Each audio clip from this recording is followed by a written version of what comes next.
ሰላም ጤና ይስጥልኝ የፍሪ ፕሬስ ቻናል ተከታታዮች እንደምን አላችሁ የዕለቱን ዜና ይዘን ቀርበናል ዜናዎችን የማቀርብላችሁ መልካም ሞላ ነኝ አብራችሁን ቆዩ ዓለም አቀፍ የቀይ መስቀል ማህበር ICRC ወደ ፋኖ ቀጠና በመግባት ጉብኝት አደረገ በዘመቻ አደማሊ ቆሰሉና ከፍተኛ ጉዳት ያለባቸው የአገዛዙ ሰራዊት አባላት እየተሰጣቸው ያለውን ህክምናና ሌሎች ምርኮኞች ያሉበትን ሁኔታ ማየቱ ተገልጿል ብልጽግና ምርኮኛ እንደሌሉ አድርጎ የካዳቸውን ምርኮኞች ቀይ መስቀል ጎብኝቷል በዚህም በምርኮኞች አያያዝ የተሰማውን ደስታ ገልጧል በተጨማሪም ቀይ መስቀል ገለልተኛ ሆኖ አፋብሃ ምስራቅ አማራ ቀጠና ምኒልክ እዝ በተቆጣጣራቸው አካባቢዎች በሚሰራቸው ጉዳዮች ላይ መግባባት ላይ ተደርሷል This is Martin Thalmann from the International Committee of the Red Cross, ICRC, in Ethiopia, directly from Lalibela.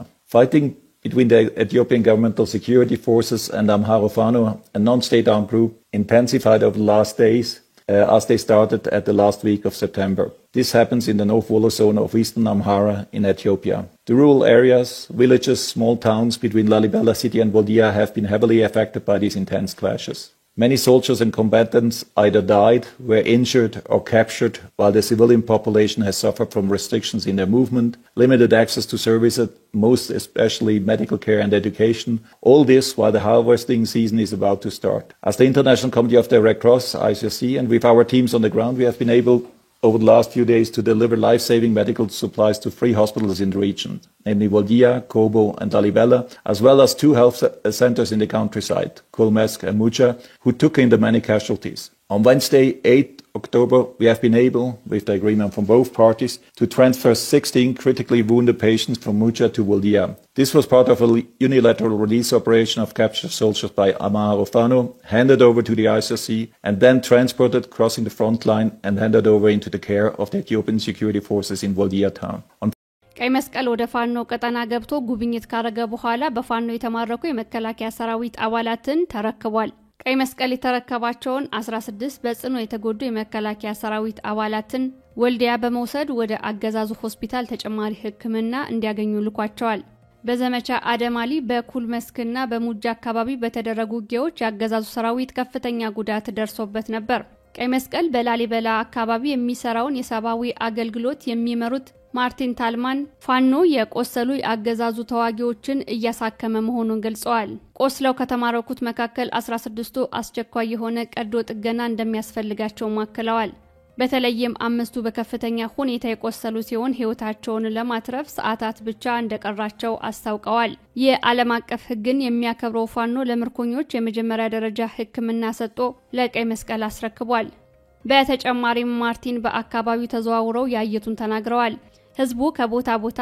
እንዳይዘዋወር መደረጉ ለከፍተኛ ችግር እንዳጋለጠው ገልጸዋል መሰረታዊ አቅርቦቶች መቋረጣቸውን ጠቅሰው በተለይም እንደ ህክምናና ትምህርት አለመኖሩን ገልጸዋል ከወለጋ ወደ ወሎ የመጡ የማከላዊ እዝ ሰራዊት አባላት ሚኒሊክ እዝን ተቀላቀሉ ከሰሞኑ በዘመቻ አርበኛ አደማሊ በርካታ ሰራዊቱ የተደመሰሰበትና የተማረከበት የብልጽግና አገዛዝ ከወለጋ በርካታ የማከላዊ እዝ ሰራዊትን ወደ ወልዲያ ማምጣቱ ታውቋል ሆኖም ወልዲያ በገቡ ማግስት እየጠፉ ሚኒሊክ እዝን እየተቀላቀሉ እንደሆነም ተሰምቷል ብልጽግና ከሰሞኑ የደረሰበትን ከፍተኛ ኪሳራ ተከትሎ 5 ክፍለ ጦር ሰራዊት ለመተካት ከተለያየ ክልል ያመጣው ምልምል ሰራዊት ወልዲያ ከደረሰ በኋላ እየጠፋና እየኮበለለ ፋኖን እየተቀላቀለ ያለ ሲሆን መስከረም 29 ቀን 2018 ዓ.ም ምስራቅ አማራ ኮር 1 ሀውጃኖ ክፍለ ጦር 7 አሳምነው ክፍለ ጦር 2 አጠቃላይ 9 የሰራዊቱ አባላት ተቀላቅለዋል ኮሎኔል ሞገዝ ዘገየን ጨምሮ የሚኒሊክዝ የክፍለ ጦር የኮርና የድርጅት ከፍተኛ አመራሮች አቀባበል አድርገውላቸዋል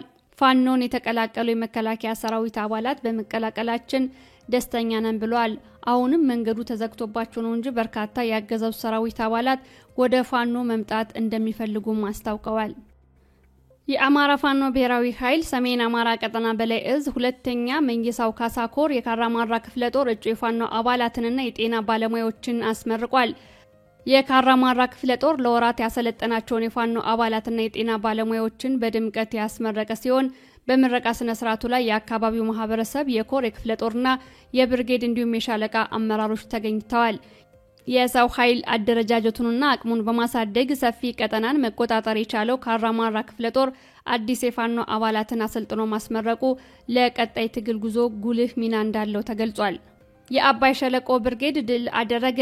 የአማራ ፋኖ ብሔራዊ ኃይል ምዕራብ አማራ ቀጠና ቴዎድሮስ እዝ የ9ኛ ሳሙኤል አወቀ ክፍለ ጦር አባይ ሸለቆ ብርጌድ ከመርጦ ለማርያም ከተማ እስከ ጉናጉና አቡነ ሐቢብ በተዘረጋ ውጊያ በአራት አቅጣጫ ተጋድሎ አድርጎ ድል ተቀዳጅቷል።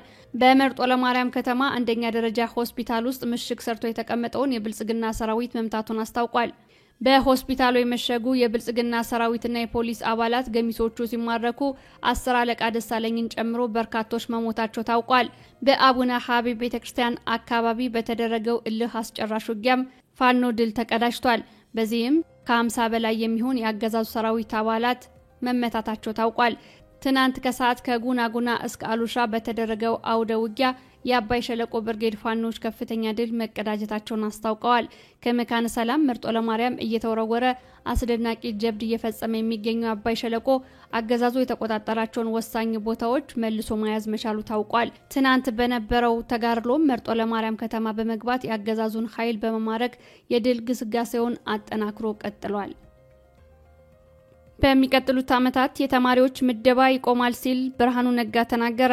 ብርሃኑ እንዳለው በሚቀጥሉት ዓመታት የትምህርት ሚኒስቴር የተማሪዎችን ምደባ እንደሚያቆምና የማለፊያ ነጥብ የሚያስመዘግቡ ተማሪዎች በሚፈልጓቸው ዩኒቨርሲቲዎችና የትምህርት መስኮች እንደሚያመለክቱ ይደረጋል ብሏል። የዩኒቨርሲቲ ትምህርት እንደ ከዚህ ቀደሙ በትምህርት ሚኒስቴር ምደባ ሳይሆን በተማሪዎቹ ምርጫ እንደሚሆኑም ተነግሯል። ተማሪዎች የሚማሩበትን ዩኒቨርሲቲ ሲመርጡ ምክንያታዊ በመሆን በየትኛው ዩኒቨርሲቲ የተሻለ የትምህርት መስክ ዕውቀትና የሥራ ዕድል ላገኝ ይችላል በማለት ይመርጣሉ ሲል ገልጿል። ይህ ውሳኔ ጠንካራ ተቃውሞ ገጥሞታል። አስተያየት ከሰጡት መካከል ተማሪው መርጦ ሲገባ አማራው አማራ ክልል፣ ኦሮሞ ኦሮሚያ ክልል፣ አዲስ አበባን እንደሚመርጥ የታወቀ ነው። እንደዚህ በራስ ክልል የተቀጠረ ተማሪ ተመርቆ ሌላ ክልል ይቀጠራል ማለት ዘበት ነው። ከዚህ የበለጠ ሀገርን የሚከፋፍል ሴራ ተሰርቶ አይታወቅም። ድሮ ዩኒቨርሲቲ ዶርም ትንሿ ኢትዮጵያ ነበር። አንድ ዶርም ውስጥ 12 ተማሪ ተመድቦ ከ8 የተለያየ ክልል የመጣ ይሆናል። ተግባብቶ ይኖር ነበር። ከግቢው ወጥቶም ግንኙነቱ ይቀጥላል። በአብይ አህመድና በብርሃኑ ነጋ የትምህርት ዘመን ኢትዮጵያን መከፋፈልና ወደ አረንቋ ውስጥ መክተት ቋሚ ስራ ሆኗል ሲል ጉዳዩን አስመልክቶ አስተያየቱን ሰጥቷል። ሌላኛው አስተያየት ሰጪ የሚፈልገውን የትምህርት መስክ በራሱ ምርጫ መማሩ ጥሩ ሆኖ ሳለ ዩኒቨርሲቲ በራሱ ምርጫ መደረጉ ግን ተመርቆ ሲወጣ ተንቀሳቅሶ ለመስራት በስራ የማግኘት እድል ላይ ከፍተኛ ችግር ይዞ ይመጣል ሲል አስተያየቱን ሰጥቷል። በተለይም ለመከፋፈልና ለዘረኝነት ትልቅ ግብዓት እየሰጠ ያለ መመሪያ ነው ብሎታል። የብልጽግና አገዛዝ ወደ ስልጣን ከመጣ ወዲህ የመለያ ስራ እየሰራ እንደሆነ ይታወቃል። በተለይም በትራንስፖርቱ ዘርፍ ኢትዮጵያውያን ከቦታ ቦታ ተንቀሳቅሰው መስራት እንዳይችሉ ሆን ብሎ ጥቃት ሲፈጽም መቆየቱ ይታወቃል። የህዝብ ለህዝብ ግንኙነትን ማላላት ላይ ትኩረት ያደረገ ስራ እየሰራ የሚገኘው የብልጽግና አገዛዝ አሁን ደግሞ ተማሪዎች ከአንድ ቦታ ወደ ሌላ ቦታ ሄደው እንዳይማሩና ሁሉም በየክልላቸው እንዲማሩ በማድረግ የኢትዮጵያውያንን ትስስር እያላላ ይገኛል። ይህንንም ተመርኩዞ ብዙዎቹ ብልጽግና ኦሮሚያ የምትባል ሀገር ለመስራት እየተንቀሳቀሰ እንደሆነ ገልጸዋል። የአማራ ፋኖ ብሔራዊ ኃይል ከሚያደርገው ተጋድሎ ባሻገር ፋኖዎችን አሰልጥኖ እያስመረቀ ይገኛል። የአማራ ፋኖ ብሔራዊ ኃይል ምዕራብ አማራ ቀጠና ቴዎድሮስ እዝ የ5ኛና የ7ኛ ክፍለ ጦር ያሰለጠኗቸውን የፋኖ ኮማንዶዎች በድምቀት አስመርቀዋል። የቴዎድሮስ እዝ የ7ኛ ሐዲስ ዓለማየሁ ክፍለ ጦር ያሰለጠናቸውን ፋኖዎች ባስመረቀበት ወቅት የክፍለ ጦሩ ዋና የጦር አዛዥ መቶ አለቃ ገረመው አጋዥ ጥብቅ መልእክት አስተላልፏል። ክቡራንና ክቡራን እንግዲህ እነዚህ ሁሉ ሰላማዊ ትግሎች ሞክሮ አልመለስለት ሲል የመጨረሻውን አማራጭ ነፍጥ አንስቶ በአፈሙዝ ትግል ከጀመረ እነሆ 2 ዓመት አልፎታል። አብይ መራሹ የብልጽግና መንግስት የአማራን ህዝብ አይደለም ትጥቁን ቀበቶውን አስፈቷለሁ ብሎ ወደ ቀዬው ቢመጣም የታጠቀው ክላሽና ብሬን፣ ስናይፐር፣ ዲሽቃ፣ ሞርተርና ዙ23 እየማረከ ከጠላት ባልተናነሰ መልኩ እስካፍጫው ታጥቆ ይገኛል።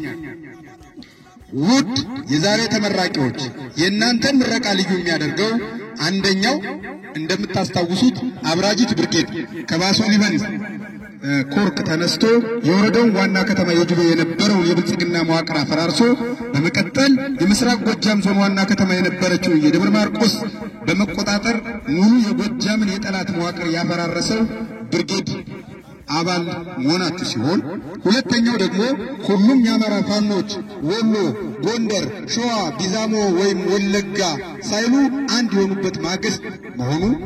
ሶስተኛውና የመጨረሻው ደግሞ የአብራጅት ብርጌድ ከነበረበት የውስጥ ችግር ሙሉ ለሙሉ ተላቆ እንደ አዲስ እያንሰራራ ባለበት ዕለት መመረቃችሁ በመሆኑ ልዩ ያደርገዋል። በመጨረሻ ሰልጣኞች ከዛ ፈታኝ ጊዜ ተርባችሁ ተጠምታችሁና ታርዛችሁ ይህን ፍጹም በአማራነት መንፈስና በአሸናፊነት መንፈስ አሰልጣኞች በዛ ፈታኝ ጊዜ ተርባችሁ ተጠምታችሁና ታርዛችሁ ይህን ፍጹም በአማራነት መንፈስና በአሸናፊነት መንፈስ ሰልጣኝ ለማስመረቅ መቻላችሁ በእኔና በሐዲስ ዓለማየሁ ክፍለ ጦር ስም ከልቤ ላመሰግናችሁ እፈልጋለሁ።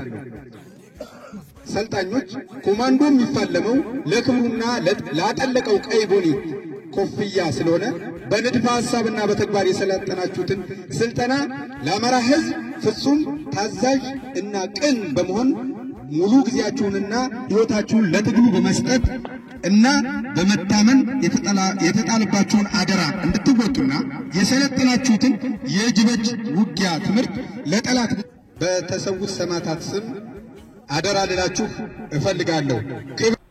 በተመሳሳይ የአማራ ፋኖ ብሔራዊ ኃይል ምዕራብ አማራ ቀጠና ቴዎድሮስ እዝ የ7ኛ ሐዲስ ዓለማየሁ ክፍለ ጦር የአብራጅት ብርጌድ የፖለቲካ ዘርፍ ኃላፊ ፋኖ ሀብቴ ያደራጀው ለተመራቂዎቹ ተከታዩን መልእክት አስተላልፏል። የአማራ ሕዝብ እያደረገ ያለው የህልውና ትግል አማራን ከፈጽሞ ጥፋት ለመከላከል ብዙ ሁለት ዓመትን አስቆጥሯል። የአማራ ሕዝብ እያደረገ ያለው የህልውና ትግል በአማራ ሕዝብ ላይ የመጣውን ዘር ተኮር ጭፍጨፋ አማራን የማጥፋት ዘመቻ ጄኖሳይድ ለመከላከልና የአማራን መብት ጥቅምና ፍላጎት እንዲሁም በሕይወት የመኖር መብቱን ለማስከበር እያደረግን ያለን የህልውና ትግል እየተሳለጠ ብቻው ቁመናውን እያስተካከለ እየገመገመ በጥሩ ሁኔታ ላይ ይገኛል። ይህ ድረስ ፋኖን በአንዳንድ በእኛ ምክንያት አልባያሉ ተረት ተረት ለሚያወሩ አማራው ተመርጦ በአደባባይ እንደ ክርስቶስ ሲሰቀል የት ነበራችሁ? ያኔ ሀጫሉ ሞተ ተብሎ ከ500 በላይ አማራ በየቤተ እየተመዘዘ ሲገደል የት ነበራችሁ? ያኔ ኦሮሞ ክልል አማራው ተመርጦ ሀብት ንብረቱን ጥሎ ሲፈናቀልስ የት ነበራችሁ? ያኔ አማራው ተመርጦ አዲስ አበባ አትገባም ሲባል የት ነበራችሁ? ያኔ እናት ልጄ ትማርልኛለች ብላ ልታ ከ20 በላይ ተማሪዎች በቴክኖሎጂ ዩኒቨርሲቲ የአምሳቸው ሲጠፋ የት ነበራችሁ? ያኔ በአደባባይ ነፍጠኛ ሰብረነዋል ሲባል የት ነበራችሁ? ይህ ሁሉ ግን አይበቃ ብሎ በሰላማዊ መንገድ ተቃውሞንና ድምፁን ያሰማ የአማራ ምሁራን ሌላ ታርጋ በመለጠፍ ወደ ሌላ ስቃይ ሲዳርጋቸው ቆይቷል። እያየንም ነው። የአማራ መፍትሄ ብሎ ነፍስ ሲያነሳ ከተደበቀበት ጉድጓድ በመውጣት ጽንፈኛ ባንዳ እያሉ ተረት ተረት ያወራሉ። በአማራ ልጆች ዛሬ ሰላማችንን ለማስመለስ ለአንድና ለመጨረሻ ጊዜ ነበልባሉ ፋኖች ተነስተዋል። የዛሬ ተመራጭ ኮማንዶዎች ብርዱ፣ ፀሐዩ፣ ሙቀቱ፣ ተራራው ሸንተረሩ ሳይበግራችሁ ሁሉን ነገር ተቋቁማችሁ አብራጅት ብርጌድ በነበረበት ችግር ምንም ነገር መስዋዕትነት ከፍላችሁ ለዛሬ ስላበቃችሁ እንኳን አደረሳችሁ፣ እንኳን አደረሰ። የሐዲስ ዓለማየሁ ክፍለ ጦር የስልጠና ዘርፍ ኃላፊ አንጋፋው 10 አለቃ አለሙ ባንተ ይርጋ ለፋኖ ልጆቻቸው ተከታዩን መልእክት አስተላልፈዋል። ለዚህ ለተቀደሰች ቀን እንኳን ለዚህ ምርቃት አበቃችሁ አበቃን እላለሁ። ኮማንዶ መሰልጠን ማለት ቀላል ነገር አይደለም። ለውጊያ ብቻ አይደለም፣ ለመላ ሀገሪቷ አስፈላጊውን ነገር አስፈላጊ ነው የተባለው ሁሉ ስልጠና ወስዳቸዋል። በአራቱም ብርጌድ ከ3 ጊዜ በላይ ስልጠና ተሰጥቷል። ከዛ ሁሉ ስልጠና ለየት የሚያደርገው ነገር አለ። ለሁሉም በአማራ ክልል ብቻ አይደለም በመላ ኢትዮጵያ ለሚሰጠው ግዳጅ ሁሉ በጽናት እንዲወጣ አባይ በረሃ ላይ ውሃ ጥሙን ራቡን ሽሎ ውጣ ውረዱን ጠላት ከዚህ የተተኮሰበት ከ5 ወር በላይ ስልጠና በመውሰዱ ከሌላው ሁሉ ስልጠና ለየት ያደርገዋል።